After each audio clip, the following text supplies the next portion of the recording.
হরি ওম সবাইকে।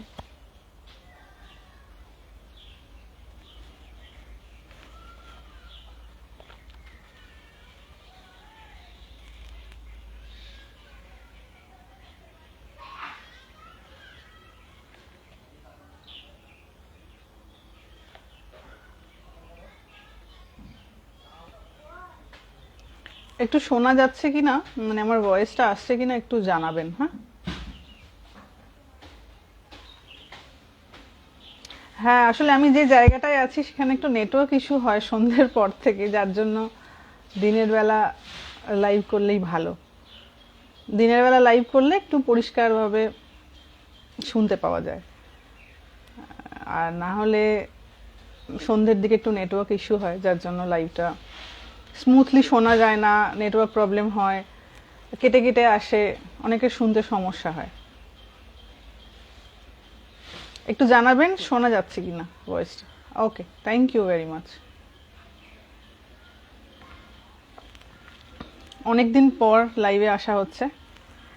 আসলে আমি এখানে আসার মানে কলকাতায় আসার পর একটু ব্যস্ত থাকি, যার জন্য নিয়মিত আসা হয়ে ওঠে না। আর 3-4 দিন বাইরে থাকার পর এত টায়ার্ড হয়ে যাই যে আর লাইভ করার সিচুয়েশন থাকে না।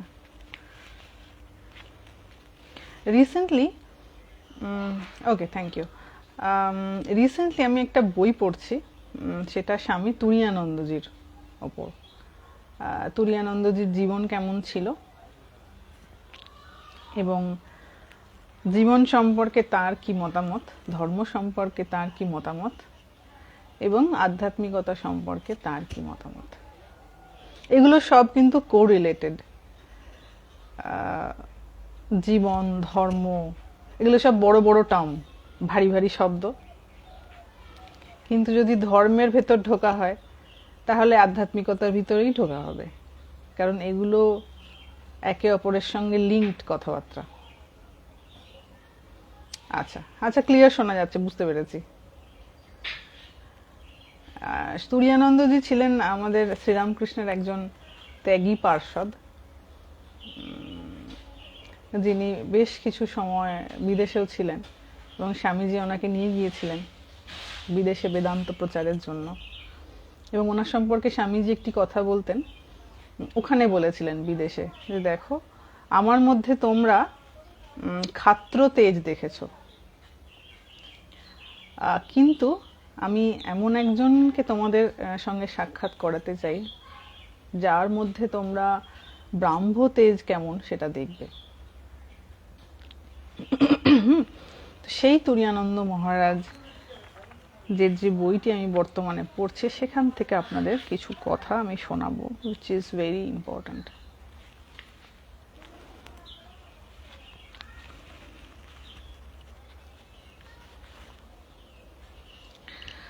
আমাদের অনেকে বেদান্ত নিয়ে অনেক চর্চা করেন। আমি বেদান্ত নিয়ে খুব একটি কথাবার্তা বলি না, আপনারা জানেন। অনেকেই প্রশ্ন করেন মা বেদান্ত নিয়ে কেন বলেন না, তো সেটার উত্তরে আমি বলেই দিয়েছি যে বেদান্ত সবার জন্য নয়, ইজি ডাইজেস্টেবল নয়। মানে পেট যদি একটু ভালো না থাকে তাহলে যেমন খুব গুরুগম্ভীর খাবার হজম করা যায় না, ঠিক তেমনি যদি হৃদয় কামনা শূন্য না হয় বা যদি মস্তিষ্ক ক্ষুরোধার না হয় তাহলে বেদান্তকে সে ধারণা করতে পারবে না বেদান্ত পড়লেও।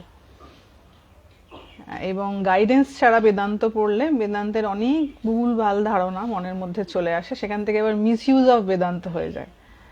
সেই জন্য বেদান্ত ব্যাপারটাকে আমি একটু এড়িয়ে যাই। কিন্তু স্বামী তুরীয়ানন্দ ঘোর বেদান্তিস্ট ছিলেন। এখানে তিনি বেদান্ত সম্পর্কে কিছু মতামত দিচ্ছেন। কিরকম বলছেন, যারা বেদান্তবাদী হন তারা মেনলি 3-4টে বইকে টার্গেট করেন, সব তো একসঙ্গে পড়া সম্ভব নয়। একটা গীতা, একটা উপনিষদ, একটা ব্রহ্মসূত্র, এই 3টে মেন। তার পাশাপাশি বিবেক চূড়ামণি, পঞ্চদশী, এইগুলো অনেকে পড়েন। মহারাজ এখানে বলছেন যে দেখো এই বেদান্ত সম্বন্ধে উপনিষদ, গীতা, শারীরিক ভাষ্যই প্রস্থানত্রয়। শারীরিক ভাষ্য মানে বেদান্ত সূত্রকে বলা হচ্ছে বা ব্রহ্মসূত্রকে বলা হচ্ছে। এই 3টেই হচ্ছে প্রস্থানত্রয়। প্রস্থানত্রয় কেন বলা হলো?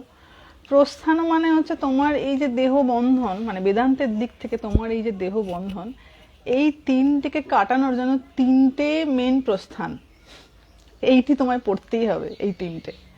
তো ওই জন্যই তিনটিকে প্রস্থানত্রয় বলা। প্রস্থান মানে কি, কোনো ঘর থেকে প্রস্থান করছে মানে বেরিয়ে যাচ্ছে।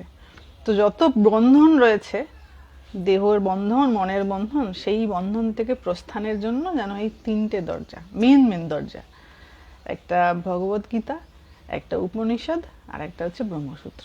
তো এইটিকে প্রস্থানত্রয় বলা হয়। তো এটাকে প্রস্থানত্রয় বলা হয়। এইবার তিনি বলছেন, দেখো সকল পুস্তক দেখা কঠিন। যদি আমরা উপনিষদ দেখি, 10টা তো পড়ে নেওয়া যাবে, কিন্তু বাকি দুটো, একটা হচ্ছে ছান্দোগ্য উপনিষদ আর একটা হচ্ছে বৃহদারণ্যক উপনিষদ, এই দুটো বিরাট বড় বড় উপনিষদ। তো এই সবগুলো একসঙ্গে এক জীবনে পড়া খুব মুশকিল হয়ে যায়। যারা সংসারে থেকে বিভিন্ন কাজকর্ম করেন, অনেক দায়িত্ব পালন করার পর এগুলো সব এক জন্মে পড়া হয়, ওটা মুশকিল যদি খুব বেশি টাইম ডিভোট না করেন। তো মহারাজ এখানে বলছেন যে সর্বোপরি সাধনাই বিশেষ, মানে সর্বোপরি সাধনাই আসল। আমি কতগুলো বেদান্তের কথা শুনলাম বা বেদান্তের কথা পড়লাম, দ্যাট ইজ নট ইম্পর্ট্যান্ট। আমি কতটা সাধনা করতে পারলাম, দ্যাট ইজ ইম্পর্ট্যান্ট। বলছেন বেদান্তে অনুভূতি আসল, যেটা স্বামীজিও বলে গেছেন। Religion is realization. ঠিক আছে, তোমার ধর্মকার্য তখনই হবে যখন তুমি অনুভব করা শুরু করে দেবে। বাকি সবটা তোমার রীতি আর নীতির মধ্যে পড়ে গেল। তোমার নিজের একটা মানসিক সন্তুষ্টির জন্য ওগুলো করা, এই অমুক ব্রত পালন, আর ওই প্রত্যেক দিন গিয়ে একটা নির্দিষ্ট নিয়ম, সেটাকে নিয়ম বলা যেতে পারে, আমি নিয়ম করি। কিন্তু ধর্ম জীবন যাপন করি তখনই শুরু হবে যখন আমি ধর্মটা কি জিনিস সেটাকে অনুভব করতে পারবো। অনুভূতি দিয়েই কিন্তু ধর্মরাজ্যের শুরু। এখানেও মহারাজ একই কথা বলছেন যে অনুভূতি আসল এবং সেটি সাধনা সাপেক্ষ। একটি মুন্ডক উপনিষদে এবং আরেকটি উপনিষদে, ঠিক খেয়াল পড়ছে না, একটি মন্ত্র আছে যে নয়মাত্মা প্রবচনেন লভ্য। আগেও আমাদের লাইভে এটি নিয়ে আলোচনা হয়েছে। যেহেতু কথা প্রসঙ্গে এলো সেই জন্য আপনাদের আবার বলছি, এটা নয়মাত্মা প্রবচনেন লভ্য মানে এই যে ব্রহ্মজ্ঞান বা আত্মজ্ঞান বা আত্মা পরমাত্মা, এটি কিন্তু প্রবচনের দ্বারা লভ্য নন।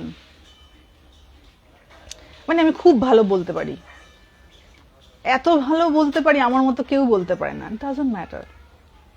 যতক্ষণ না আমি সেটাকে সাধন করছি, মানে যতক্ষণ না পর্যন্ত আমি কোথাও নির্জনে গিয়ে, কারণ সাধন তো নির্জন ছাড়া হয় না, কোথাও নির্জনে গিয়ে যে তত্ত্বটি আমি শুনেছি, শ্রবণ করেছি, সেটিকে মনন করা এবং সেটিকে ধ্যান করা, নিদিধ্যাসন করে সেটাকে জীবনে আনয়ন করা, সেটা যতক্ষণ না হচ্ছে ততক্ষণ পর্যন্ত কিন্তু ন আত্মা লভ্য, একে লাভ করা যাবে না প্রবচনে না। ঠিক আছে, খুব ইলোকুয়েন্ট স্পিকার, হয়তো খুব ভালো বলেন, এটা সাথে ওটার কোনো সম্পর্ক নেই। সুবক্তা মানেই তিনি সুজ্ঞানী। সুজ্ঞানী বলবো না, জ্ঞানী বলাটাই যথেষ্ট। সুবক্তা মানেই তিনি জ্ঞানী, এটার কোনো গ্যারেন্টি নেই। এটা উপনিষদ জোর ভাষায় বলছেন। আর কি, ন মেধয়া মানে আমি খুব ইন্টেলিজেন্ট, হয়তো আমি ফার্স্ট ক্লাস ফার্স্ট বা অমুক জায়গায় খুব বড় চান্স পেয়েছি, ইট ডাজন্ট ম্যাটার। তার মানে এই নয় যে আমি ঈশ্বর লাভের উপযুক্ত। আমাকে কিছুটা হেল্প করতে পারে, আমি হয়তো একটু অন্য থেকে তাড়াতাড়ি বুঝতে পারি, কিন্তু যতক্ষণ না আমি সেটাকে সাধন করছি, নিজের মন ইন্দ্রিয়কে নিয়ন্ত্রণ করে যতক্ষণ না আমি সেটা ময় হয়ে যেতে পারছি, ততক্ষণ পর্যন্ত এই আত্মা পরমাত্মা ভগবান যাই বলুন না কেন ন লভ্য। দুটো হলো, একটা হচ্ছে ন প্রবচনে ন লভ্য, একটা হচ্ছে ন মেধয়া মানে মেধার দ্বারা নয়। এবং তার একটি জ্বলন্ত উদাহরণ হচ্ছে লাটু মহারাজ। দেখেছে লাটু মহারাজ একদম পড়াশোনা। আমাদের ঠাকুরও তো অত মানে ট্র্যাডিশনাল পড়াশোনা তো করেননি, মাও করেননি, স্বামীজি এডুকেটেড ছিলেন। তো ঠাকুর তো সব থেকে বড় উদাহরণ যে মেধা কিন্তু ওই রকম মার্কসের উপর বা ওই রকম পোস্টের উপর ডিপেন্ড করছে না, আর মেধা দ্বারা হয়ও না। থার্ড হচ্ছে ন বহুনা শ্রুতে ন। আমি অনেক শুনছি, হয়তো সারা দিন বক্তৃতা শুনছি, হ্যাঁ সারা দিন বক্তৃতা শুনছি, কোনো না কোনো জায়গায় পড়ছি, কোনো না কোনো জায়গায় শুনছি। এটা হচ্ছে ফর মাই ইন্সপিরেশন। মানে আমি যাত্রায় যেতে যেতে হয়তো বোর ফিল করছি বা হোপলেস হয়ে যাচ্ছি, এই জিনিসগুলো আমাকে ইন্সপায়ার করবে যে তুমি এগিয়ে চলো। কিন্তু যতক্ষণ না পর্যন্ত আমি স্থির হয়ে একা শুনে বসে সেটাকে সাধন করছি, ততক্ষণ পর্যন্ত ন অয়ম আত্মা লভ্য, মানে এই পরমাত্মাকে লাভ করা যায় না। এবং পরমাত্মা ইজ ইকুয়াল টু কি? পরম শান্তি। ওই জন্য দেখবেন এই বিভিন্ন ধরনের স্পিরিচুয়াল কালচারের সঙ্গে যারা জড়িয়ে আছেন, তাদেরও পার্সোনাল লাইফ আপনি যদি স্টাডি করেন দেখবেন ভীষণ কেওটিক, ভীষণ কেওস আছে লাইফে। জব করছে বলেই যে মন শান্ত হয়ে গেছে তা নয়। কেন শান্ত হচ্ছে না? তার কারণ হচ্ছে আমি সেটাকে সাধন করিনি। আমি ভালো বক্তা হতে পারি, আমি 100-এ 100 পেতে পারি অঙ্কে, আমি সারা দিন শুনছি, তিনটে যে এখানে বলা হয়েছে বহুনা শ্রুতেন, এই সব করে ফেলেছি, কিন্তু যতক্ষণ না পর্যন্ত আমি সাধন করছি লাভ করতে পারবো না। খুব শর্ট কথা এখানে যেটা মহারাজ বলছেন যে বেদান্তে অনুভূতি আসল, এবং সেটা সাধন সাপেক্ষ। পরিষ্কার এখানে বলছেন তাহা সাধন সাপেক্ষ। উইদাউট সাধনা হাজার আমি যাই করি না কেন, যতক্ষণ না অনুভূতি হচ্ছে এবং যতক্ষণ না আমি সাধনা করছি ততক্ষণ পর্যন্ত কোনো লাভ নেই। এবার বলছেন পঠন তাহার সহায়ক মাত্র। আমি হয়তো বই পড়ছি বা কোনো তীর্থস্থানে যাচ্ছি বা কোনো ব্রত পালন করছি, যাই করছি সেটা হচ্ছে আমার সহায়ক, যেটা আপনাদের বললাম যে সেটা উইল ইন্সপায়ার ইউ অনলি। মানে অনেক সময় আমরা জব করতে করতে মনে হচ্ছে কিছু হলো না, বা ঠিক আমি মানসিকভাবে অতটা আর মনের জোর ফিল করছি না, মনে হচ্ছে কি বা হলো।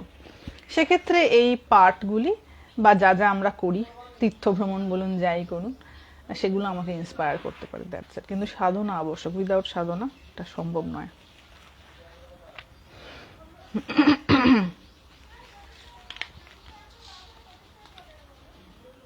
আমার শরীর সুস্থ আছে, একদম সুস্থ, মানে অতি সুস্থ আছে।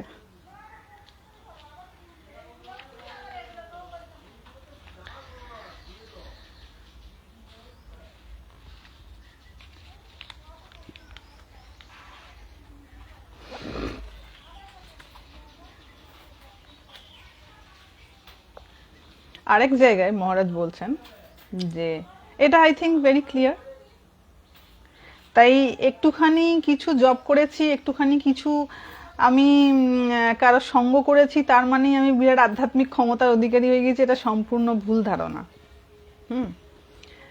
কেউ অনেকে এরকম প্রচুর মানুষকে দেখেছি অহংকারে একেবারে মাথা ডব ডব ডব ডব করছে, সেই ব্যাং ফোলার মতন ফুলে গেছে, কিচ্ছু নাই ভিতরে, অন্তঃসার শূন্য।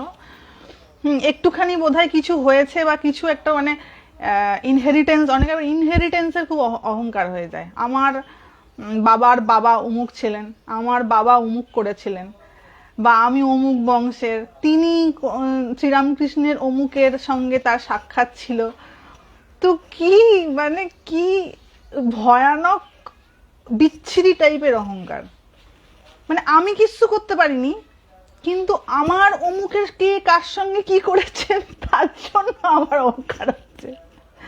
ভেরি স্ট্রেঞ্জ, তাই না? মানে আমি যে পাচ্ছি না, এটাকে আমি ব্যালেন্স করবো কি করে? আমার তো সাবকনসিয়াস মাইন্ড সবসময় আমাকে বলছি ইউর ফেলিয়ার, ইউর ফেলিয়ার, তোর দ্বারা কিচ্ছু হবে না, তুই পাচ্ছিস না। তো আমার নিজের ভিতরেই যে খেয়সটা চলছে, এই যে বড় বড় আওয়াজ, মানে খুব জোরে জোরে ভিতরে চিৎকার ওঠে যে আমি কিছু পারলাম না বা আমার দ্বারা এটা হচ্ছে না, এই আওয়াজটাকে আমি চাপা দেবো কি করে? তার তো প্রসেস আমার জানা নেই। তো সামহাও আমি নিজেকে এটা বুঝিয়ে নিয়েছি যে আমি ওই ব্যাকগ্রাউন্ড থেকে বিলং করি, সুতরাং আমি গ্রেট। বা এই জাতীয় অহংকার অনেক মনের মধ্যে রূপ নিয়ে নেয়, অনেক মানুষের দেখেছি। ভীষণ, দেখুন উন্নতি একটা মানুষের তখনই সম্ভব, প্রকৃত উন্নতি, যখন সে মাথা নোয়াতে জানে, আমি পারি না এটা বলতে জানে, যে আমি সত্যি এটা জানি না কিন্তু আমি জানতে চাই। তার জন্য দরকার সমুদ্র সমান বিনয়, তবেই প্রকৃত উন্নতি সম্ভব। কিন্তু যখনই আমার মনের মধ্যে চলে এলো যে আমি একটা কি বিরাট হয়ে গেল, আমি নিজেই নিজেকে ক্রুশবিদ্ধ করে দিয়েছি, মানে সেলফ স্ট্যাবড করে ফেলেছি, আর এগোনো সম্ভব নয়। এই জন্য এই মহাপুরুষদের বই পড়াটা এত প্রয়োজনীয়, যে এনারা শেখান যে কেমন করে অনেক জ্ঞানের অধিকারী হয়েও কত বিনয়ের অধিকারী হওয়া যায়, কত সরলভাবে বাঁচা যায়। আপনাদের এই প্রসঙ্গে একটা কথা বলি। স্বামী তুরীয়ানন্দজি আর স্বামী ব্রহ্মানন্দজি সম্ভবত কুলু বলে একটা জায়গায়, কুলু বলে একটা জায়গায় সাধন করছিলেন। হ্যাঁ, তখন ঠাকুরের সবে শরীর গেছে, ঠাকুরের সন্তানরা যে যার মতন করে সব বেরিয়ে পড়েছে সাধন করতে, তখনও মঠ মিশন প্রতিষ্ঠিত হয়নি। স্বামীজিও তার মতন করে এদিক ওদিক সেদিক ঘুরছেন, আর বাকি অন্যান্য গুরুভাইরাও তাদের মতন করে ঘুরছেন। এবার এক জায়গায়, কুল্লু সম্ভবত জায়গাটা, আমি ভুলও হতে পারি, হ্যাঁ আমি দেখে আপনাদের বলবো। তো ওই জায়গায় দুজনে, স্বামী ব্রহ্মানন্দজি আর স্বামী তুরীয়ানন্দজি দুজনে সাধন করতেন। এবার এক এক সময় এমনও হতো যে দুজনের সঙ্গে হয়তো দিনের পর দিন কথাই নেই, একদম চুপ করে বসে সাধনা করছেন, হয়তো ভিক্ষায় গেলেন, এবং হরি মহারাজ কখনো ব্রহ্মানন্দজিকে ভিক্ষা করতে দিতেন না। হরি মহারাজ নিজেই ভিক্ষা করতে যেতেন, এনে ব্রহ্মানন্দজিকে খাওয়াতেন। তো এবার যখন গেছেন তখন অনেক মানুষ আসছেন সাধু সেবার জন্য আগেকার দিনে, এবং এখনো সেই কালচার আমাদের রয়েছে এখানে। হয়তো কেউ ফল, একটু কিছু অন্য যার যেমন সামর্থ্য সে টুকটাক, যেহেতু দুজন সাধু এসেছেন নিয়ে গেছেন। এবার এনারা তো সব তপস্বী মানুষ, এবার তাদের ওই অ্যাট্রাকশনে কি হয়েছে, মানুষ ধীরে ধীরে ধীরে ধীরে বাড়তে শুরু করেছে, মানুষের আনাগোনা বাড়তে শুরু করেছে। এনারা লোকালয় থেকে পালিয়ে গিয়ে নির্জনে থাকতে চাইছেন, নাহলে তো সাধন ভজন করতে পারবেন না। আর যেখানে যাচ্ছেন সেখানে কোথাও না কোথাও ঠিক লোক চলে আসছে। এবার যেই ওনারা দেখছেন যে লোকজন তো বাড়তে শুরু করছে, আর যেভাবে আমরা ঠিক সাধন ভজন করতে চাইছি করতে পারছি না, ওনারা কি করলেন, একদিন টুক করে কাউকে কিছু না জানি ওখান থেকে পালালেন, মানে উধাও হয়ে গেলেন। মানে আপনারা ভাবুন, যেখানেতে মানুষ এত নাম যশের কাঙাল, কি আমার একটু নাম করবে তার জন্য হাঁ করে চাতক পাখির মতো বসে আছি, এত কাঙাল আমরা, আর সেখানে দুইজন সাধু সন্ন্যাসী যাদের কিছু নাই, নিজেদের ঘর বাড়ি নেই, কোনো প্রতিষ্ঠা নেই, ঠিক আছে, কেউ যাদেরকে চেনে না, তাদের কাছে যখন মানুষের ভিড় বাড়ছে, তারা সাধন ভজন করার জন্য সেই স্থান পরিত্যাগ করে চলে যাচ্ছে। অতি সাধারণ মানুষ হলে কি করতো, ওইখানেতেই থেকে যেত, বেশ আমার তো বেশ সবাই নাম করছে, আমি তো বেশ ফল মিষ্টি খেতে পাচ্ছি, আমার তো কোনো কষ্ট হচ্ছে না। কিন্তু যেহেতু তারা অসাধারণ ছিলেন, সেহেতু ওই মান প্রতিষ্ঠাটা তাদের কাছে একটা বাধা স্বরূপ। ওটা ওই সুন্দর খাদ্য নয় যে আমি গপ করে গিলে খেয়ে নেবো আর আমার পেট ভরে যাবে। আমরা তো বড্ড মানের কাঙাল না, মানের ভিখারি। তো এনারা অসাধারণ ছিলেন বলেই ওই মান বা যশ বা প্রতিষ্ঠা, এই জিনিসটাকে তাদের সর্বত্যাজ্য, সব থেকে আগে ত্যায্য। কারণ যখনই অনেক মানুষের ভিড়ে যাওয়া হবে, তখন তাদের এবার বিভিন্ন, এমনি তো কেউ আসে না, নিজস্ব ডিজায়ার্স, নিজস্ব যে মনের অভাববোধ, সেইগুলো নিয়ে সবাই আসে। প্রত্যেকের নিজস্ব কোনো না কোনো চাওয়া আছে। চাওয়া মানে সবসময় সেই চাওয়াটা মেটেরিয়ালিস্টিক চাওয়া তা নয়, তবে মেটেরিয়ালিস্টিক সেটাই যেটা স্পিরিচুয়াল নয়, আমি তো সেটাই মনে করি। অনেকে মনে করেন মেটেরিয়াল মানে সেটাই যেটা শুধু বস্তুগত মানে হচ্ছে যেটা আকার রয়েছে, শুধু সেটা নয়। ঈশ্বরের কথা ভিন্ন যে কোনো কথা, সেটাই মেটেরিয়ালিস্টিক কথাবার্তা। তো কোনো না কোনো চাহিদা রয়েছে, কারোর মনের খিদে রয়েছে, কারোর জীবনের খিদে রয়েছে, কারোর কোনো কমপ্লেন রয়েছে, কারোর কোনো অসহায়তা রয়েছে, সেই সব অসহায়তা নিয়েই অ্যাপ্রোচ করা। তো সেখানে তাদের মনে হয়েছে যে এটা তো আমাদের জীবনে খুব বড় বাধা হয়ে গেছে, এই তো আর ভগবানের নাম করতে দেবে না। তো তিনি ওখান থেকে পালিয়ে গেছেন দুজনে। তো এটা আমাকে খুব স্পর্শ করেছে, যে যেখানে আমরা চাই মানে আমাকে কেউ একটু ভালো বলবে, সেই ভালো কেউ বলবে, সেই খিদেটা সব থেকে প্রথমেই আগে ত্যায্য যে ঈশ্বরীয় পথে এগিয়ে চলেছে। আদারওয়াইজ ওই মায়া যদি আমি না পরিত্যাগ করতে পারি, তো ঈশ্বরীয় পথে এগোনো আমার পক্ষে সম্ভব নয়। বারবার আমাকে ওই কোনো না কোনো মায়া পিছনে টানবে, এই তুমি বড় ভালো গো, আর কেউ বলবে তুমি বড় খারাপ গো, ব্যাস তখনই আমি শুয়ে পড়বো। কারণ সমস্যা কি জানেন তো, মানে একজন বলছিলেন কালকে আমাকে যে মাতাজি, গৃহস্থ মানুষের পরিচয় কি করে বুঝবেন জানেন, যে কারা গৃহস্থ? তখন আমি জিজ্ঞাসা করলাম বলুন। বলছেন গৃহস্থ মানুষের পরিচয় হচ্ছে এরা রোজ একবার করে মরে আর রোজ একবার করে বেঁচে ওঠে। কিন্তু সেটা কিরকম ব্যাপার? বলছেন কিছু একটা ভালো হলো, বেঁচে উঠলো সঙ্গে সঙ্গে, যেন কি একটা আনন্দ উল্লাস হয়ে গেল, একটা কিছু ভালো কিছু হয়েছে, একবারে মানে সে আনন্দে বাঁধ মানছে না। কিছু একটা মন্দ হলো, অমনি সঙ্গে সঙ্গে মরে গেল। মানে কিছু একটা হয়তো মনোমতো হয়নি বা দুঃখের কিছু হয়েছে, সঙ্গে সঙ্গে ওরা ভিতরে ভিতরে মরে যায়। তো এই ক্ষণে ক্ষণে মরা আর ক্ষণে ক্ষণে বাঁচা, এই দুটোরই ঊর্ধ্বে ওঠার জন্য আধ্যাত্মিকতার খুব দরকার, একটু সাধনা করা দরকার। নাহলে রোজ একবার একবার করে কেন, হাজার হাজার বার করে বাঁচবো, হাজার হাজার বার করে মরবো। মানে আমার মনে হবে আমি মরে যাচ্ছি, ওইভাবে দেহটা তো হুস করে ত্যাগ হয়ে যায় না, ভিতরে ভিতরে মনে মনে একবার করে বাঁচছি আর একবার করে মরে যাই রোজ। মানে কথাটা শুনতে একটু ফানি, কাইন্ড অফ একটু ক্রিটিসাইজ করার মতন, বাট আমার তো মনে হয় না এটা কোনো ক্রিটিসাইজ করা, এটা খুব বড় জিনিস। কারণ দেখবেন খুব হয়তো এই যে এত আনন্দ উল্লাস হই হই হই হই করছে, একটুখানি একটুখানি বাম থেকে খালি চুন খসুক, একটু এদিক থেকে ওদিক হোক, সঙ্গে সঙ্গে যে হিমালয়ের মাথা আনন্দেতে উঠেছিল ওই হিমালয় থেকে আবার নিচে গঙ্গার নিচে পড়ে যাবে সঙ্গে সঙ্গে। তো তার মানেটা কি? মানে আমার এই যে উল্লাসের স্থায়িত্ব বড় ক্ষণিকের, এটা খুব কন্ডিশনাল।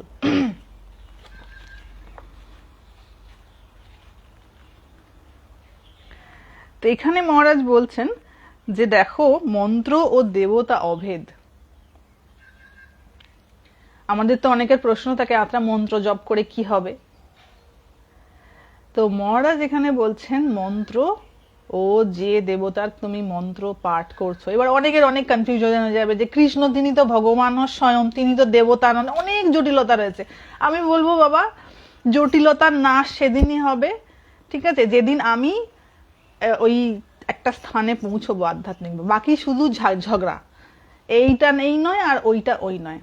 আমি যদি কোনো জিনিস না খেয়ে থাকি, তার স্বাদ যেমন আমি বুঝতে পারবো না, তেমনি আধ্যাত্মিকতা কি জিনিস সেটার জন্য যতক্ষণ না আমি সাধন ভজন করছি ততক্ষণ পর্যন্ত আমি শুধু ঝগড়া করব আর খালি বলবো আমি যেটা ভেবেছি ওটাই ঠিক, ঠিক আছে। এবং এই জন্যই কিন্তু মহাপুরুষরা বারবার বলছেন তুমি শ্রবণ করো, শ্রবণ করার পর কিন্তু সেটাকে মনন করো, তারপরে সেটাকে ধ্যান করো, তাহলে তুমি তার ব্যক্তিগত মানে তার আসল স্বরূপটা কিরকম সেটা তুমি বুঝতে পারবে।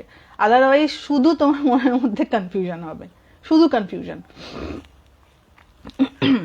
তো বলছেন মন্ত্র ও দেবতা অভেদ, মানে যার মন্ত্র আমি জপ করছি আমি যেন তাকেই, তার গুণাবলীগুলোকেই আমার জীবনে আনয়ন করছি। ওই জন্য দেখবেন যারা সত্যি সত্যি স্পিরিচুয়াল হয় তারা খুব কাইন্ড হয়ে যায়, খুব সফট হার্টেড হয়ে যায়, খুব কাইন্ড ফরগিভিং হয়ে যায়। কিরকম অদ্ভুত জিনিস না, অনেকে বলেন ভগবানকে দেখিনি। ঈশ্বরের চিন্তন করে মানুষ যেরকম হয়, ঈশ্বর তো চূড়ান্তভাবে সেরকম, তাই নয় কি? ধরুন কেউ ভগবানকে দেখেনি, কিন্তু যে ঈশ্বরের চিন্তা করে, এরকম আপনি 100টা মানুষকে যদি একটা গ্রুপে নিয়ে আসেন, আপনি দেখবেন প্রত্যেকের মধ্যে কাইন্ডনেস, যদি সত্যি সে স্পিরিচুয়াল হয়ে থাকে। শুধু স্পিরিচুয়াল আমি মুখে বলা নয়, সত্যি যদি সে ত্যাগী হয়ে থাকে তাহলে দেখা যাবে সে ভীষণ কাইন্ড এবং অনেক বেশি উদার। এগুলো ভীষণ কমন জিনিস, ভীষণ উদার হয়ে যায়, ভীষণ ফরগিভিং হয়ে যায়, এবং এই অন্যের দোষ দেখা সেই জিনিসটা অনেক বেশি কমে যায়, এবং সম্মান এবং অপমান উভয়েতেই একটা সাম্যাবস্থা চলে আসে। কেউ সম্মান দিলেও সেটা নিয়ে নাচানাচি করে না, আবার কেউ অপমান করলে সেটা নিয়ে 10 ঘন্টা ওভার থিঙ্কিং করা সেটাও করে না। তো এইগুলো দেখে, এগুলো সব কমন ট্রেটস, কমন ক্যারেক্টারিস্টিক যারা ভগবত পথে এগোন। তো তাহলে এটা থেকে তো বোঝা যায় 100 জন 100 ব্যাকগ্রাউন্ড থেকে এসে যদি এই কমন একটা জিনিস তাদের মধ্যে গ্রো করতে থাকে, তাহলে বোঝা যায় যে ঈশ্বর কেমন, তাই না? এবং ঈশ্বর কেমন বাবু, এ কথা দিয়ে বলা যায় না। ঠাকুর ঠিক বলেছেন, ওগো তিনি যে কেমন এ মুখে বলা যায় না। এটা শুধুমাত্র অনুভবের জিনিস। যখন তুমি অনুভব করবে তখন তুমি আর মুখে বলতে পারবে না তিনি কেমন, ওই সাইডে সাইডে বলতে পারবে তিনি যেন এমন আর তিনি যেন তেমন, বিভিন্ন উদাহরণ দিয়ে দিয়ে, যেমন মুনি ঋষিরা বিভিন্ন উদাহরণ দিয়েছেন, বিভিন্ন ঘটনার ব্যাখ্যা করে বলেছেন যে তিনি এমন আর তিনি তেমন, কিন্তু আসলে যে তিনি কেমন এটা একমাত্র উপলব্ধি সাপেক্ষ।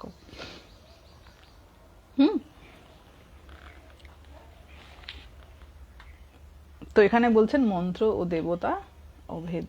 আমি যে দেবতার মন্ত্র জপ করছি, যত বেশি জপ করব তার শক্তি এবং তার গুণ দুটোই আমি নিজের মধ্যে নিয়ে আসব। কেউ ধরুন শ্রীকৃষ্ণের ভক্ত, শ্রীকৃষ্ণের সব থেকে বড় যে কোয়ালিটিটা দেখতে পাওয়া যায় সেটা হচ্ছে অনাসক্তি, ভীষণ ডিট্যাচড। এবার ধরুন কেউ শ্রীকৃষ্ণের নামও কীর্তন করছেন কিন্তু প্রচন্ড অ্যাটাচড, প্রচন্ড অ্যাটাচমেন্ট, তাহলে কি ঠিক ঠিক করে তার ভজনা করা হচ্ছে? খুব খুব কমনলি যদি আমি ভাবি, খুব মোটা বুদ্ধি দিয়ে, বিরাট যদি আমার শুদ্ধা ভক্তি নাও থাকে, শুদ্ধা বুদ্ধি যদি নাও থাকে, তাও যদি আমি খুব কমনলি ভাবি যে আমি যার কথা ভাববো, যাকে ভালোবাসবো, আমি তো তার কোয়ালিটিসগুলো আমার মধ্যে আসবে। ওই জন্য কাকে আমি ভালোবাসছি that is also very important. আমি কি ওরকম হতে চাই, মানে যাকে আমি ভালোবাসছি আমি কি ওর মতন হতে চাই? যদি না হতে চাই তাহলে ভালোবাসাটা আমার জন্য খুব হানিকারক, খুব ক্ষতিকর। হ্যাঁ, আর যদি আমি তার মতো হতে চাই দেন ভেরি গুড। তো ঈশ্বরকে ভালোবাসার একটা খুব বড় ইম্পর্টেন্ট সাইড হচ্ছে তাকে ভালোবাসলে আমি তার মতন হয়ে যাব। যার জন্যই যারা ঈশ্বরকে ভালোবেসেছে তাদেরকে ঈশ্বর জ্ঞানেই পূজা করা হয়েছে। যুগ যুগান্ত ধরে এগুলো হয়ে আসছে, নতুন ব্যাপার কিছু নয়।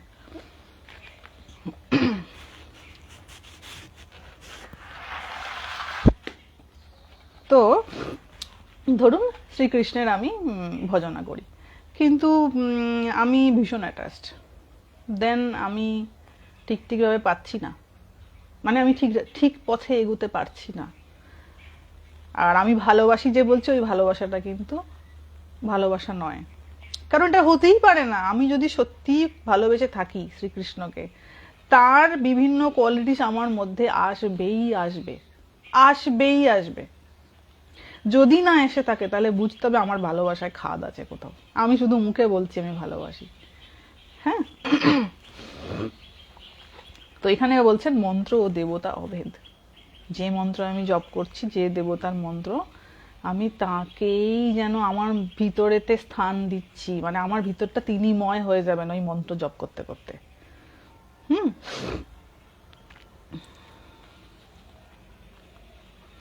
এইবার বলছেন এসব ব্যাপার কেবল জিজ্ঞাসা করিয়া সিদ্ধান্বিত হয় না। এইসব ব্যাপারে আমি জিজ্ঞাসা করলাম আর উত্তর পেয়ে গেলাম, আমার তাতে প্রবলেম সলিউশন হবে না। আমি হয়তো ভুলে যাব আবার, ঠিক আছে, আমি হয়তো আবার ভুলে যাব। এইবার বলছেন সাধন করিতে হয় এবং গুরু কৃপায় ক্রমে উপলব্ধি হইয়া থাকে। ধীরে ধীরে সাধন করতে করতে ক্রমে এই উপলব্ধি আমার আসবে। ঠাকুরের কথায় সিদ্ধি সিদ্ধি বললে তো নেশা হয় না। 10 দিন আমি খালি সিদ্ধি সিদ্ধি বলছি, আমার কি সিদ্ধির নেশা হবে? আমাকে সিদ্ধিটাকে খেতে হবে, যেমন করে খেতে হয়, তবে আমার নেশা হবে। তো তখন আনন্দ। এবং শাস্ত্রেও বলা রয়েছে, মহারাজ বলছেন শাস্ত্রেও বলিয়াছেন হেতুনিষ্ঠ হওয়া ভালো নহে। হেতুনিষ্ঠ মানে কি? প্রচুর কোয়েশ্চেন্স।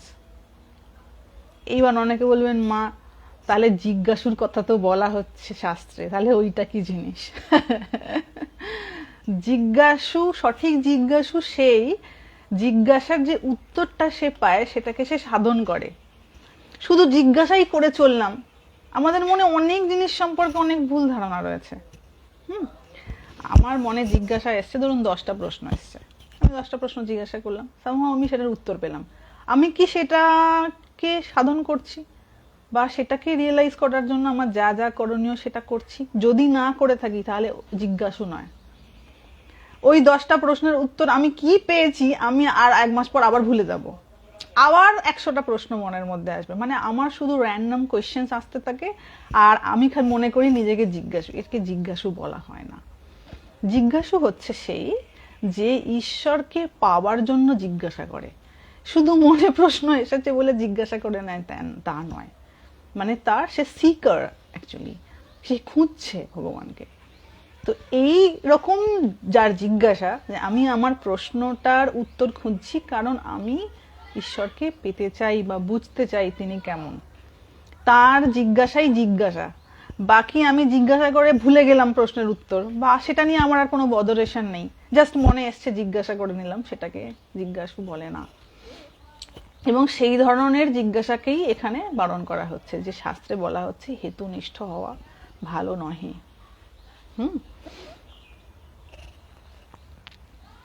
এবার বলছেন অবশ্য বুঝিবার জন্য কিছু কিছু প্রশ্ন করা যাইতে পারে। একদমই কিছু বুঝি না, যদি না জিজ্ঞাসা করি তাহলে বুঝবো কেমন করে? সেটা ঠিক, কিন্তু কেবল প্রশ্ন করছি তা যেন না হয়।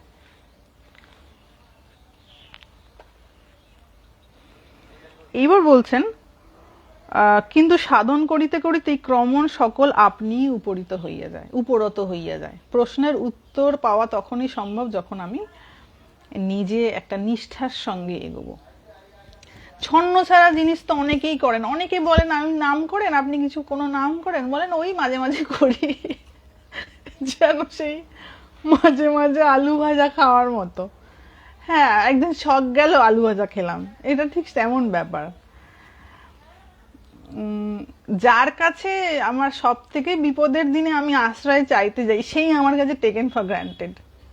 মানে ভাবুন ফুলিশনেসের কোন স্তরের হলে তবে আমার এই অবস্থা হয়। মানে আমার যে কোনো কষ্টে, যে কোনো বিপদে যিনি আমার সার, যার কাছে গিয়ে আমি হাঁ করে বসে থাকি তিনি কখন আমায় কৃপা করবেন, তিনি আমার কাছে টেকেন ফর গ্রান্টেড, তার ভ্যালিউ নেই। তার দুবেলা নাম করব তার তো আমার অনীহা, সেখানেও আমি ছন্ন ছাড়া, ওই ভাল লাগলে করি, না ভাল লাগলে করি না।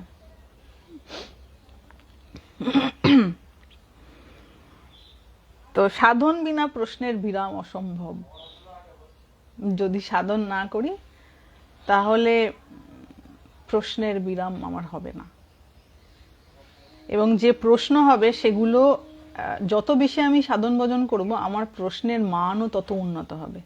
কারণ আমি যখন নেমে পড়বো না, তখন আমি অনেক প্রশ্নের উত্তর নিজে নিজেই পেয়ে যাব, যে ও তার মানে এইটা, আচ্ছা আমি এইটা ভাবতাম। কিন্তু যতক্ষণ না আমি এগোবো ততক্ষণ পর্যন্ত কেবল আমার মনে ভেরিয়াস কোয়েশ্চেন্স আসবে, ভগবান কি আছেন, তাহলে কি তিনি আমায় দেখছেন না, তাহলে এই জগতে এত কিছু হচ্ছে, তাহলে তিনি কি অন্ধ, তাহলে তিনি নেই, কিন্তু আবার বিপদের সময় তার কাছেই যেতে হবে। So lot of confusions will be there. হ্যাঁ,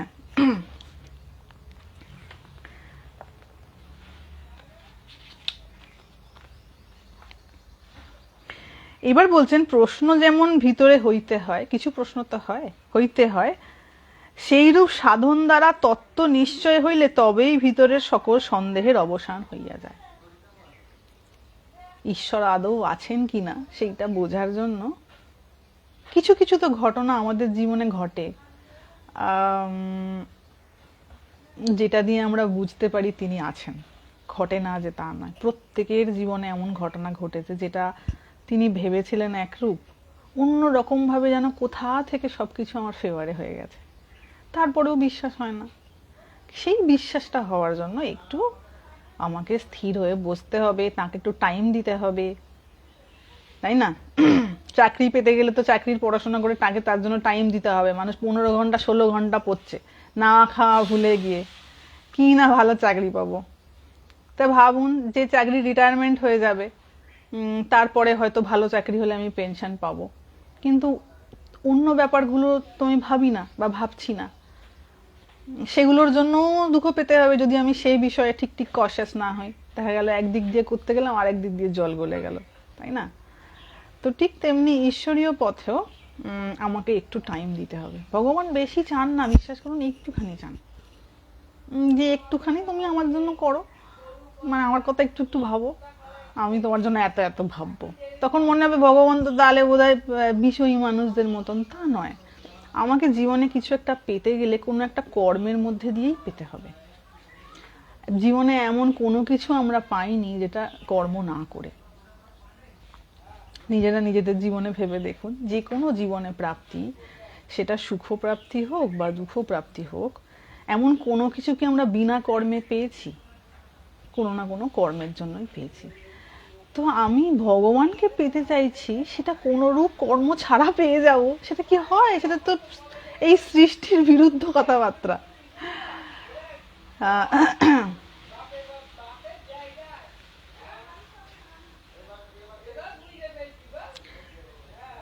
দেখুন, পড়াশোনা করতে বসলেও অনেক কথা মাথায় আসে। তো মানুষ কি পড়াশোনা করবে না, তো কি ছেড়ে দেবে? নাকি করেনি কেউ? এরকম কোন স্টুডেন্ট আছে যে পড়তে বসে সে হয়তো ধরুন ম্যাথামেটিক্স করছে, তার ম্যাথামেটিক্স ছাড়া অন্য কথা মনে পড়েনি, এক্সামস দিতে দিতে তার অন্য কথা মনে পড়েনি? এটা হতে পারে কোনোদিন? প্রত্যেকটা মানুষের হয়েছে। কিন্তু তা বলে কি সে পড়াশোনা করবে না, পড়াশোনা ছেড়ে দেবে? জবও ঠিক সেরকম ব্যাপার। জব করতে বসলে সবার মনের মধ্যেই এটা ওটা চিন্তা আসে, কিন্তু তা বলে কি জব করা ছেড়ে দেবে? ওই ধীরে ধীরে ধীরে ধীরে সেটাতে একটা আয়ত্ত চলে আসে, মানে আয়ত্ত করতে পারে সে, যখন সে টেকনিকটা বুঝে যায়। জব করতে বসলে তো বাধা আসবে বিভিন্ন, যত বাধা আসবে, যখন তার যিনি গুরু আছেন বা যিনি গাইড করেন তাকে যখন জিজ্ঞাসা করবেন যে আমার এই সমস্যা হচ্ছে, এটা কি করে আমি করব, বা এই জায়গাটায় আমার অসুবিধা হচ্ছে, তখন সেই উত্তর পেয়ে তিনি যখন সেইভাবে এগিয়ে যাবেন, তখন তো তার কাছে জিনিসটা অনেক সহজ হয়ে যাবে যে হ্যাঁ, এইভাবে হয়েছে আর এইভাবে আমি পার করেছি, সুতরাং আমি জানি এটা কিভাবে ঠিক করতে হয়।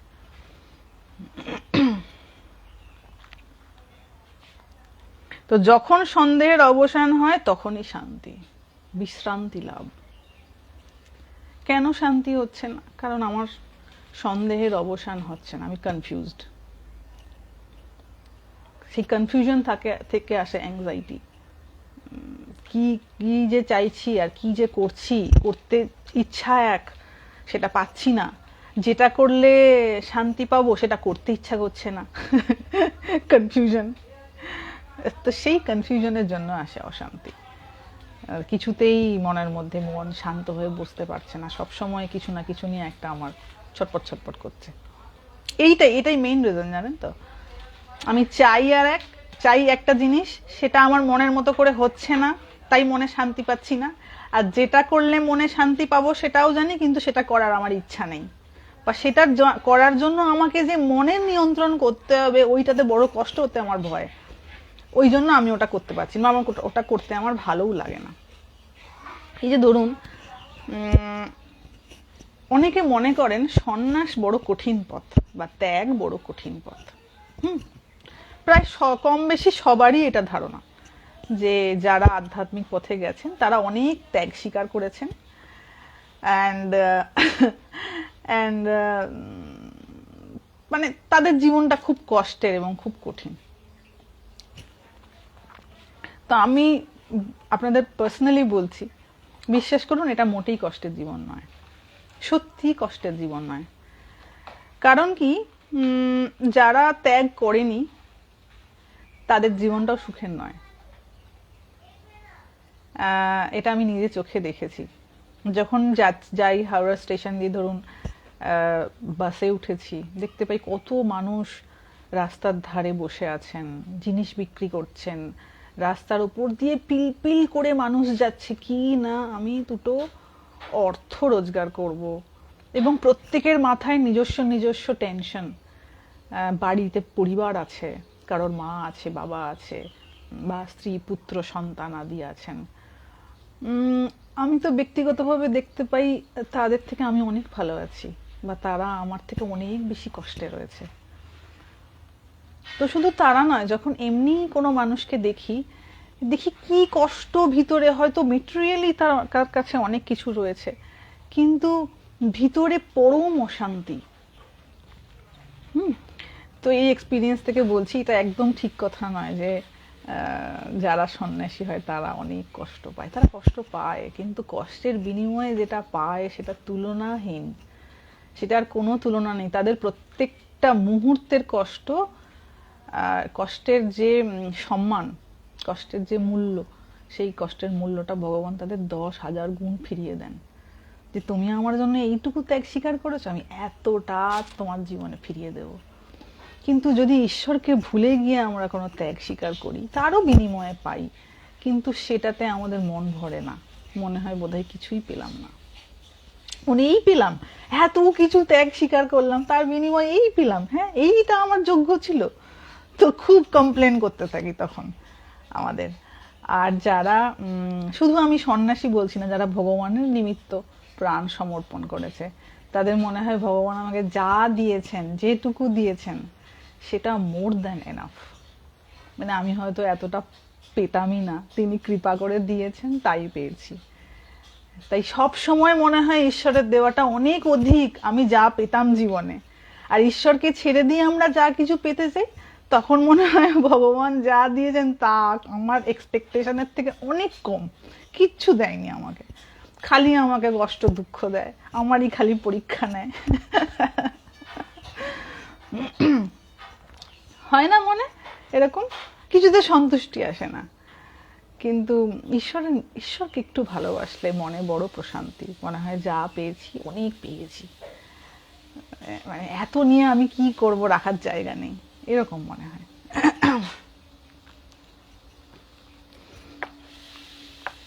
এবং আরেকটি ব্যাপার যেটা বলবো বলে এই প্রসঙ্গটা তুললাম, সেটা হচ্ছে, দেখুন সংসারেও তো অনেক কষ্ট আছে, এমন তো নয় যে সংসারে কষ্ট নেই, অনেক ত্যাগ স্বীকার টিকার করতে হয়। কিন্তু এই বাচ্চা মানুষ করা, ছোটবেলায় বাচ্চা ধরুন কাঁদছে, ঘুম থেকে উঠে পড়ছে, যারা নতুন মা হয়েছে, সবে মাত্র মা হয়েছেন, 1-2 বছর 3 বছর, তারা একদম রাত্রেবেলা ভালো করে ঘুমোতে পারেন না, খালি ঘন ঘন উঠে পড়ছে, ঘন ঘন বাচ্চাটাকে দুধ খাওয়াতে হবে, আর সে ঘুমোবে না, খালি চিৎকার করবে। আর মা কি করে, রাত্রে আর ঘুমোতে পারে না। এবার যদি চাকরিজীবী হন, তার আরো কষ্ট। তো এটা একটা বিরাট বড় স্যাক্রিফাইস।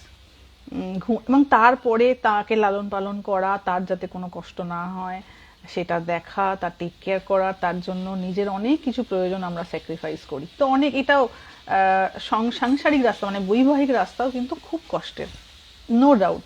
এবং বাবা মার রেসপন্সিবিলিটি নিতে হয়, বা যারা শ্বশুর শাশুড়ি আছেন তাদের রেসপন্সিবিলিটি, তাদের বিভিন্ন মানসিক যাতনা, তারা এক এক সময় কি পাস ব্যাকগ্রাউন্ড থেকে এসছে, সব বৌমার উপর চাপালো, বা যে তার ছেলের উপর চাপালো, অনেক ধরনের অনেক প্রবলেম, সেই সব 16 টন বোঝা মাথায় বয়ে তারপরে এগোনো, এটা খুব কষ্টকর ব্যাপার। এবং যারা সন্ন্যাসী হয়েছেন তাদেরও খুব কষ্টকর ব্যাপার। কারণ হরি মহারাজ বলতেন, সন্ন্যাস নেওয়া মানে কেমন জিনিস জানো, হাত পা ছেড়ে গাছ থেকে ঝাঁপ দিয়ে দেওয়া। মানে অনেক উঁচু গাছ হয়তো, সেই গাছটা থেকে আমি হাত পা ছেড়ে দিয়ে উপর থেকে ঝাঁপ দিয়ে দিয়েছি। ভরসাকে এক ভগবান, তিনি আমাকে বাঁচাবেন, যে ভগবানকে আমি দেখতে পাচ্ছি না, মানে যে ভগবানকে আমি পঞ্চ ইন্দ্রিয় দিয়ে সেন্সই করতে পারছি না যে তিনি আদৌ আছেন কিনা, আছে শুধুমাত্র আমার বিশ্বাস যে হ্যাঁ তিনি আছেন। তো এই ভরসার বলে ওপর থেকে হাত পা ছেড়ে দিয়ে আমি ঝাঁপ দিয়ে দিলাম, এর নাম সন্ন্যাস। হ্যাঁ, এটা মহারাজ বলতেন, এটা আমার কথা নয়, মানে হরি মহারাজ বলতেন। তো উভয়ই কষ্ট রয়েছে। সন্ন্যাস জীবন হচ্ছে কমপ্লিটলি একটা আনসার্টেনটি লাইফ। খেতে পাবো কি পাবো জানি না, কি আশ্রয় পাবো কি পাবো জানি না, কিভাবে বাঁচবো জানি না, অসুখ হলে কে পয়সা দেবে জানি না, ডাক্তারের কাছে কি করে যাবো জানি না, সব আনসার্টেনটি, মানে সম্পূর্ণ একটা আনসার্টেনটিকে জীবনে আলিঙ্গন করে নেওয়া হচ্ছে সন্ন্যাস। এইবার প্রশ্ন হচ্ছে যে কষ্ট তো দুদিকেই আছে। সংসার জীবনের কষ্ট যেটা আমরা নিত্য নিয়ত প্রত্যেকটা বাড়িতে দেখতে পাচ্ছি, শুনতে পাচ্ছি, খবরের কাগজে সবকিছু শোনার পরেও আমরা কেন সাংসারিক জীবনটাকে আপন করে নিই, এটা একটা খুব বড় প্রশ্ন। আপনি দেখবেন এত ডিভোর্স হচ্ছে, তাও দেখবেন ডবডবিয়ে বিয়েও হচ্ছে। অনেকে প্রশ্ন করেন এটা, যে কত বিয়ে হচ্ছে আবার ডিভোর্স হয়ে যাচ্ছে, মানুষ তাহলে কেন বিয়ে করছে? একটা খুব বড় প্রশ্ন এটা। তো এই প্রশ্নটা রিসেন্টলি একজন করেছেন, এক জানা আমার কাছে, ওই জন্য আপনাদের বলছি। তো প্রশ্নের উত্তরটা হচ্ছে এইটা, দেখুন এই স্ট্রাগলটার সঙ্গে না আমরা পরিচিত, আমাদের এই মস্তিষ্কে এই স্ট্রাগলটা খুব নর্মাল আমাদের কাছে। আমরা ছোট থেকেই স্ট্রাগলটা দেখে আসছি, যে বাবা স্ট্রাগল করছে, মা স্ট্রাগল করছে, ঠাকুমা স্ট্রাগল করছে, বা মায়ের সঙ্গে ঝগড়াঝাঁটি হচ্ছে, অশান্তি হচ্ছে, এই নিয়ে ঝামেলা হচ্ছে, হয় সব বাড়িতেই হয়। তো এটা আমার কাছে খুব পরিচিত একটা স্ট্রাগল। কিন্তু গৃহত্যাগের পর যে স্ট্রাগলটা, সেই স্ট্রাগলটার সঙ্গে আমি পরিচিত নয়। ওটা আমার কাছে অনেক বেশি ভয়ঙ্কর। কেন না, আমি জানি না ওটা কেমন জিনিস। হ্যাঁ, মানে ধরুন একটা রাস্তা দিয়ে আপনি যাচ্ছেন, যে রাস্তাটা খুব এবড়ো খেবড়ো, আর একটা রাস্তা যেটা আপনি জানেনই না, আপনার বারবার মনে হতে থাকবে যে এই রাস্তাটা তো আমার চেনা রাস্তা, এবড়ো খেবড়ো, গর্ত থাকুক, কাদা থাকুক, তবু তো এটা আমার চেনা রাস্তা। কিন্তু আরেকজন যে রাস্তাটার কথা বলছে, যদি ওটা এর থেকে আরো খারাপ হয়, আমি তো কোনোদিন ওই রাস্তাটা দিয়ে যাইনি। ওই জন্য সন্ন্যাস জীবনকে মানুষের এত ভয়, কারণ আমরা ওই স্ট্রাগলটা জানি না। আমরা আমাদের যারা পাড়া প্রতিবেশী, আমাদের আত্মীয় স্বজন বলুন, আমাদের বাবা মা, দাদা, ঠাকুরদা, দিদিমা, এদেরকে আমরা ওই স্ট্রাগলটা করতে দেখিনি বলে ওইটা আমাদের কাছে অনেক বেশি ভয়ের। কিন্তু ওই স্ট্রাগলটার থেকে এই স্ট্রাগলটা অনেক বেশি ভয়ঙ্কর, মানে সংসার জীবনের স্ট্রাগলটা অনেক বেশি ভয়ঙ্কর। আপনি খুব কম মানুষকে দেখবেন ভগবানের নাম করতে গিয়ে সুইসাইড করেছে, কিন্তু সাংসারিক জীবনে থেকে সুইসাইড করেছে এরকম মানুষের সংখ্যা কিন্তু অনেক বেশি। ভগবানের নাম করতে গিয়ে হতাশ হয়ে কেউ সুইসাইড করেছে কোনোদিন শুনেছেন? যে সে ভগবানের নাম করবে বলে বাড়িঘর ছেড়ে চলে গিয়ে অমুক জায়গায় গিয়ে মরে গেছে, আত্মহত্যা করেছে, কোনোদিন শুনবেন না যে মরে গেছে। ভগবানকে পাইনি, কি আর হবে, এত ফালতু এনার্জি আমি ওয়েস্ট করেছি, চলো মরে যাই, কিছু খেয়ে ফেলি, তা তো কোনোদিন শুনেছেন না। জোর করে কেউ খাইয়ে দিয়েছে সেটা আলাদা, কিন্তু ঈশ্বরের নাম করতে গিয়ে আমি হতাশ হয়ে মরে গেছি, এটি কোনোদিন কারোর হয়নি। কিন্তু সাংসারিক সুখ ভোগ করতে গিয়ে, আমার মনের মতন করে সংসারকে বানাতে গিয়ে হতাশ হয়ে মরে গেছে, এরকম অনেক মানুষ আপনি পাবেন। তো এটা একটা খুব বড় আমাদের কাছে লার্নিং, যে একটু ভগবানের নাম করলে সব সময় মনে প্রশান্তি বিরাজ করে।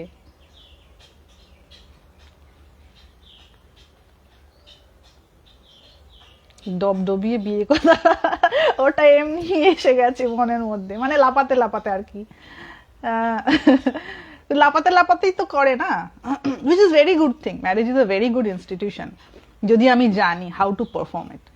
যদি পারফর্ম কিরম করে করতে হয় যদি জেনে থাকে, দেন ইটস ভেরি গুড। যদি জানা না থাকে, তাহলে আটলান্টিক মহাসাগরে সাঁতার না জেনে ঝাঁপ দেওয়ার মতো, আমি খালি খাবি খাবো তখন।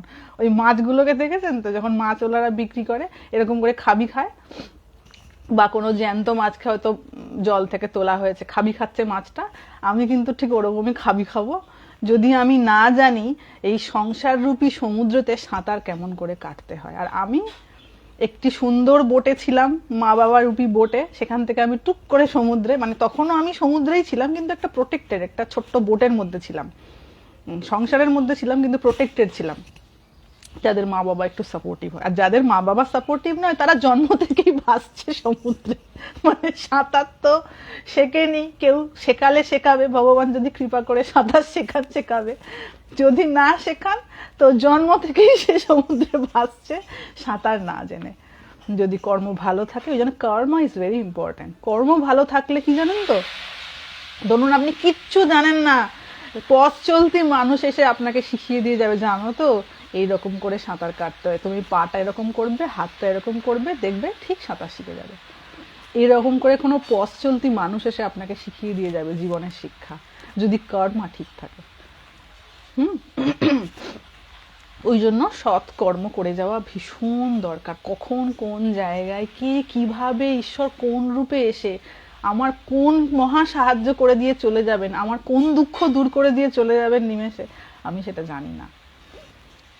তো আমরা সবসময় হিসেব করতে থাকি, এত কেজি সৎকর্ম করলাম, সুতরাং এত কেজি আমার বেনিফিট হয়েছে কিনা, এই হিসেব নিকেশ ছেড়ে দিয়ে কেবল সৎকর্ম করে যাওয়া।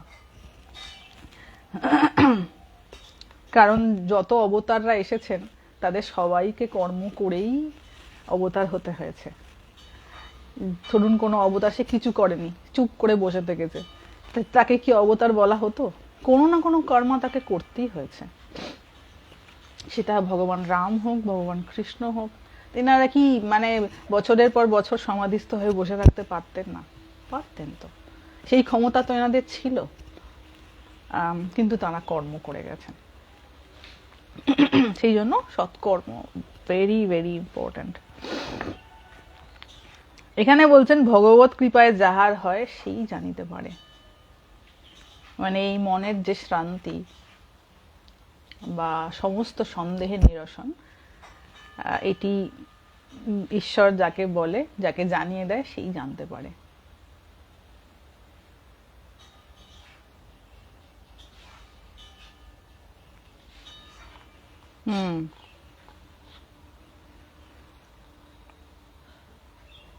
এই জন্য বলছেন নচেত শুধু প্রশ্ন করিয়া কোনো কালে কাহারও এই অবস্থা লাভ হয় না। শুধু আমি প্রশ্ন করে চলেছি, বাট আমি সেটাকে পারফর্ম করছি না, সেই আনসারটাকে। তখন কিন্তু আমার বাবা দেখতে দেখতে 12:51 হয়ে গেছে, কোথা দিয়ে টাইম চলে যায় ভূতের মতো। আমি তো এই টাইমটাকে ঘোষ টাইম বলি, মানে ভূতে এসে টাইম বাড়িয়ে দিয়ে চলে যায়।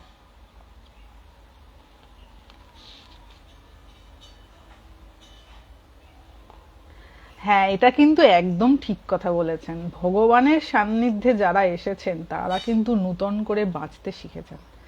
খুব সত্যি কথা। ভগবানের থেকে বড় সাইকোলজিস্ট আর নেই, জানেন তো। কি শান্তি, কি শান্তি।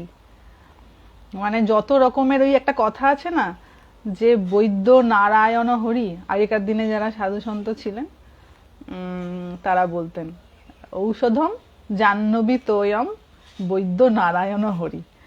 ধরুন পাহাড়ে বসে বসে হয়তো তপস্যা করছে, এবার কোনো অসুবিধা হয়েছে, ডাক্তার তো পাবে না ওই জঙ্গলেতে, তো ওনারা বিশ্বাস করতেন গিয়ে একটু গঙ্গা জল খেয়ে নিতেন। আর বলতেন ওই নারায়ণ হরি হচ্ছেন বৈদ্য, ভগবান হচ্ছেন বৈদ্য। তো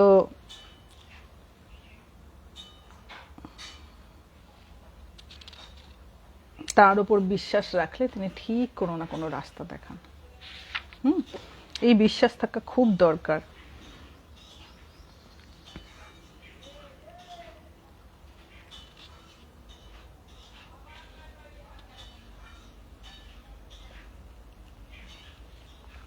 এই আর একটুখানি আছে, এটা বলে শেষ করব। মহারাজ বলছেন দেখো, সংসারে সকলকেই কার্য করিতে হয়, এমন কেউ নেই যাকে কার্য করতে হয় না।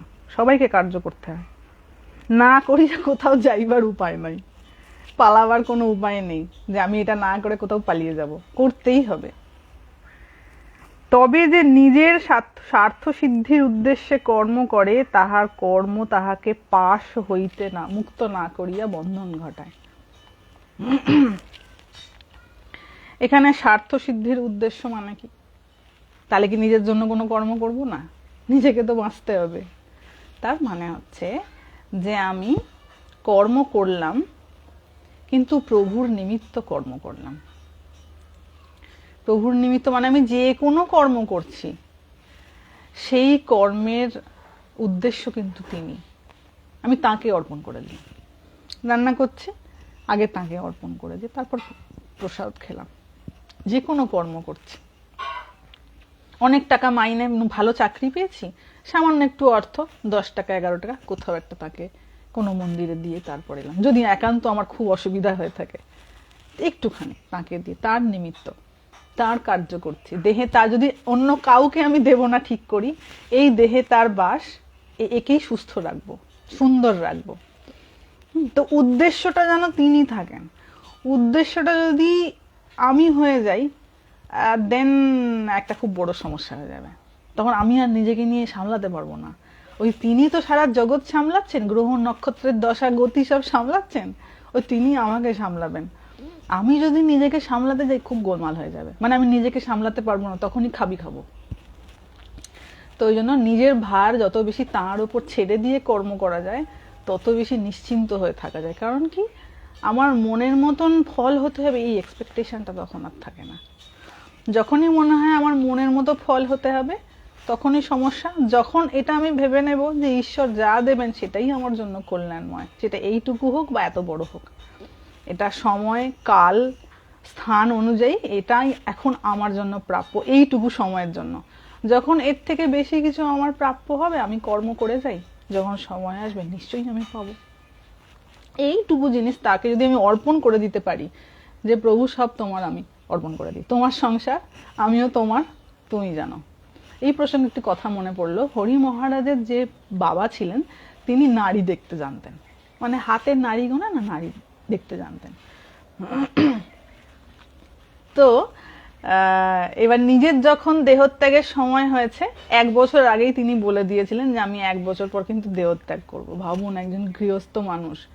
হরি মহারাজরা ছিলেন 3 ভাই আর 3 বোন, কিন্তু 2 বোনের শরীর চলে গিয়েছিল, একটি বোন ছিল। 3 ভাই আর 1 বোন ছিলেন ওনারা। 1 বছর আগে থেকে হরি মহারাজের বাবা তিনি বলে দিয়েছিলেন আমি কিন্তু আর 1 বছর মাত্র আছি, কারণ নারী দেখতে জানতেন। এইবার যখন সময় এসেছে দেহত্যাগ করার, তিনি সবাইকে বলছেন এই এবার আমার সময় হয়ে এসেছে, যা একটা খাট বানিয়ে নিয়ে আয়, মানে সেই খাটুলিগুলো থাকে ওটা বানিয়ে নিয়ে আয়। সবাই খাট টাট বেঁধে নিয়ে এসেছে। তো সেই ওনার বাবা বলছেন আমাকে গঙ্গার পাড়ে নিয়ে চ, মানে ওখানে দেহত্যাগ করব। বুঝতে পারছেন আমার এবার সময় হয়ে এসেছে, আমি আর বেশিক্ষণ বাঁচবো না। বলছেন আমাকে এটাতে শুইয়ে নিয়ে চ গঙ্গার পাড়ে। এবার সবাই নিয়ে যাচ্ছে কাঁধে করে। হরি মহারাজ খুব কাঁদছেন, তখন ওনার কত বয়স হবে, 12 বছর মাত্র বয়স। খুব কাঁদছেন। তো বড় বোন যিনি ছিলেন তিনি ওনার বাবাকে বলছেন যে বাবা, হরি তো খুব কাঁদছে, তুমি ওকে কিছু একটা বলো। তখন ওনার বাবা ওনাকে বলেছিলেন যে হরিকে কি আর বলবো, জগৎ হরির আর হরি জগতের। তো ভাবুন কি রকম ত্যাগী হলে মৃত্যু পথযাত্রী একটা মানুষ এই রকম কথা, এত উচ্চ মার্গের কথা বলতে পারেন, যে জগৎ হরি আর হরি জগতের। এবং এটা হচ্ছে আমাদের জীবনের সব থেকে বড় সলিউশন, যখন আমি এটা ভেবে নেব আমি ভগবানের আর ভগবান আমার। এই কথাটা নিজের ডায়েরির পাতায় লিখে রাখবেন, দরকার পড়লে যেখানে ঘুমাবেন তার দেওয়ালেতে চিপকে রাখবেন এই কথাটা। এটা হচ্ছে একটা অন্যতম মেডিসিন নিজের মনকে শান্ত করার। এটা আলটিমেট। আমার কোনো কিছু নিয়ে দুশ্চিন্তা করার দরকার নেই, কারণ কি আমি ভগবানের আর ভগবান আমার। এর থেকে বড় আমার মনে হয় না সুরক্ষা বাণী বলুন আর হতে পারে। কারণ ভগবান গীতার ছত্রে ছত্রে বলেছেন তুমি আমারকে অর্পণ করে দাও, তোমার সব দায়ভার আমার, বলেছেন তো।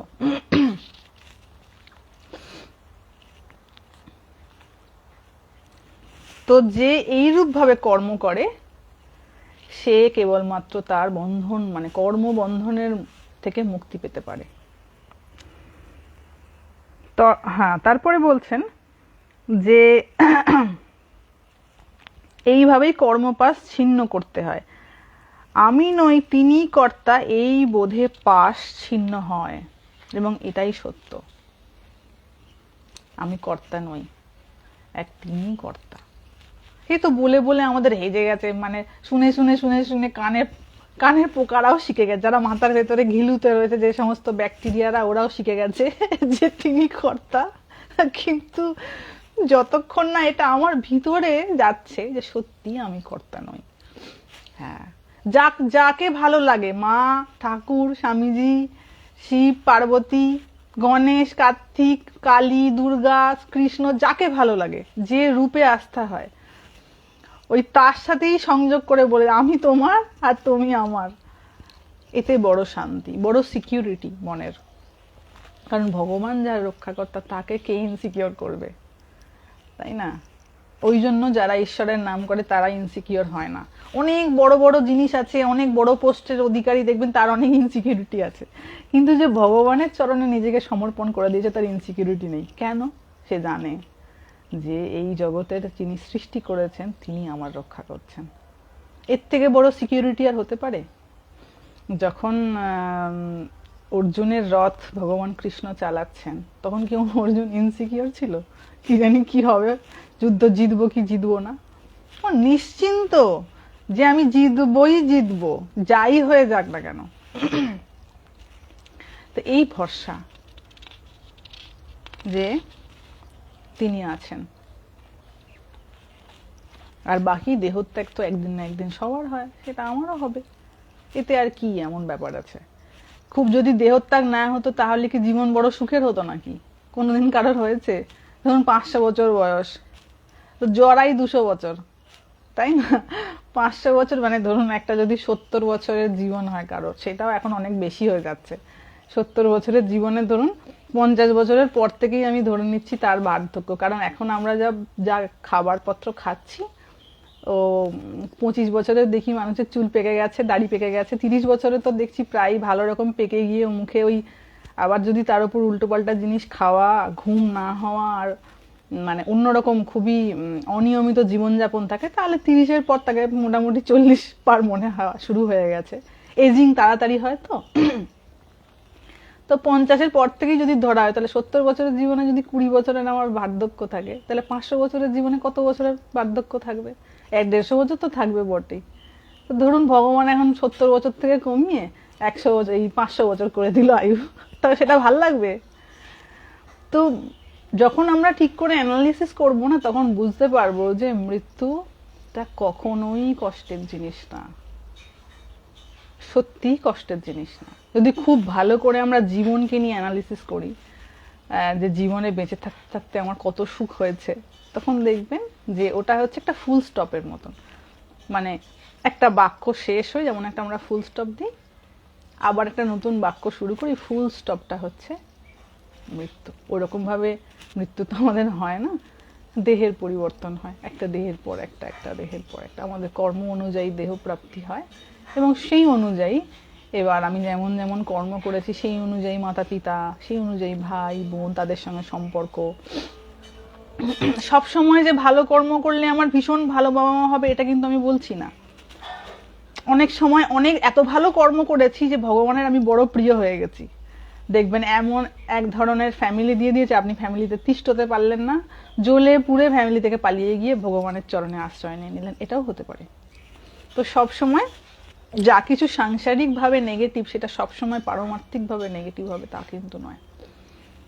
স্বামীজিকেও অনেক কষ্ট করতে হয়েছে জীবনে, তাই না? স্বামীজির জীবন যদি দেখেন, অনেক কষ্ট করতে হয়েছে, কত দারিদ্রতা ভোগ করতে হয়েছে যখন ওনার বাবার শরীর চলে যায়। তো যেটা আমার জন্য মনে হচ্ছে এটা আমার মনের মতো হলো না, সেটা সামগ্রিক দিক থেকে সবসময় যে আমার জন্য ক্ষতিকারক হবে তা নয়। হয়তো হতে পারে মৃত্যুর পর এটার কি হয়, যেটা ছিল সেটা থাকে, কি হয় মানে মেটেরিয়ালি এটাকে তো ওইভাবে ডিসকাস করা সম্ভব নয় যে কি হয় মানে আমি কি হয় বলতে চাইছি ওই ডিম ভাজা মাছ ভাজার মতন বা আলু ভাজার মতন, মানে কি হলো জিনিসটা এরকম ভাবে ভাবতে চাইছি। ওই রকম ভাবে এটার কোনো এক্সপ্লেনেশন নেই বাবা। মৃত্যুর পর কি হয় সেটা বোঝার জন্য আগে আত্মা কি সেটা ঠিক করে বুঝতে হবে, এবং আত্মার গতি কিরকম, তার স্বরূপ কিরকম, এই দেহটা কিভাবে মানে কিভাবে দেহ ধারণ করে, সংস্কার কি করে তৈরি হয়, তখন জন্ম মৃত্যু রহস্য পরিষ্কার হয়ে গেলে বোঝা যাবে যে এর পরের গতি কি হয় দেহত্যাগের পর।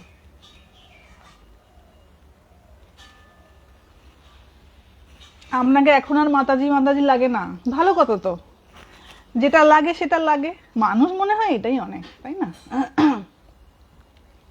তাহলেই হবে। আর যদি নাও মনে হয় তাহলেই বা কি করার আছে? ধরুন কারণ আমাকে যদি মাতাজি না মনে হয়, আমি তো আর মাতাজি প্রমাণ করতে যাবো না কাগজপত্র নিয়ে যে আমি Mataji, signed by Mataji. Very good, no problem.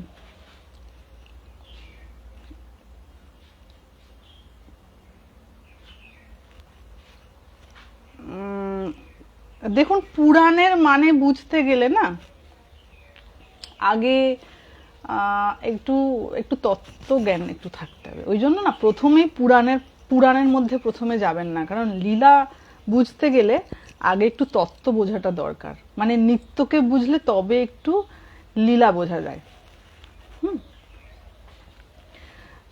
এবং প্রথমেই পুরাণ পড়লে কি হয়, ওখানে বিভিন্ন জায়গায় তো বিভিন্ন রকমের ব্যাখ্যা রয়েছে, সেই জন্য অনেক ধরনের মিসকনসেপশন মনের মধ্যে আসতে পারে। আশা করি পরিষ্কার আপনাদের কাছে। আপাতত কত বাজলো দেখি, 1:05 বেজে গেছে। আমাকে এবার শেষ করতে হবে লাইভটা। চেষ্টা করবেন যাতে একটু ভগবানের শরণাপন্ন হওয়া যায়, বাকি কিচ্ছু থাকার নয়। লাল কালো হলুদ সাদা, কানা খোঁড়া ল্যাংড়া, ব্রাহ্মণ কায়স্ত্র শূদ্র, লম্বা বেঁটে, বিদেশি স্বদেশি, সব ওই জন্য একবার মণিকর্ণিকার ঘাটে চলে যাবেন, দেখবেন সব সমস্যা, যদিও ভেঙে দিয়েছে এখন ঘাটটা, শুনলাম রিকনস্ট্রাকশন হচ্ছে। আমার অনেক সৌভাগ্য যে আমি ভাঙার আগে জাস্ট 1 মাস 1.5 মাস আগে গিয়ে ঘাটটা দেখে আসতে পেরেছি। এই জন্য শ্মশানে যাওয়া দরকার। যখন আমরা শ্মশানে যাই, ওই চিতার আগুনে সব ভেদাভেদ সব শূন্য হয়ে যায়, কিচ্ছু আর থাকে না। যত রকম ভাবে আমাদের সামাজিক ভেদাভেদ বা অন্য যে কোনো ভেদাভেদ রয়েছে, সব ওখানেতে সমাধান হয়ে যায়, কিচ্ছু আর থাকে না, ডাউটস থাকে না, মনে হয় ওইটাই সত্য। ওই আগুন, আর এই আগুন থেকে দেহটা যে ছাই হয়ে যাচ্ছে, ওইটাই সত্য তখন মনে হবে। তখন আর অন্য কোনো কিছু নিয়ে আমাদের কোনো জাজমেন্ট মাথাতেই আসবে না, মনে হবে ওই আগুনটাই সত্য, আর ওই যে পুড়ে ছাই হয়ে যাচ্ছে ওইটাই সত্য। সবাই ভালো থাকবেন। হরি ওম।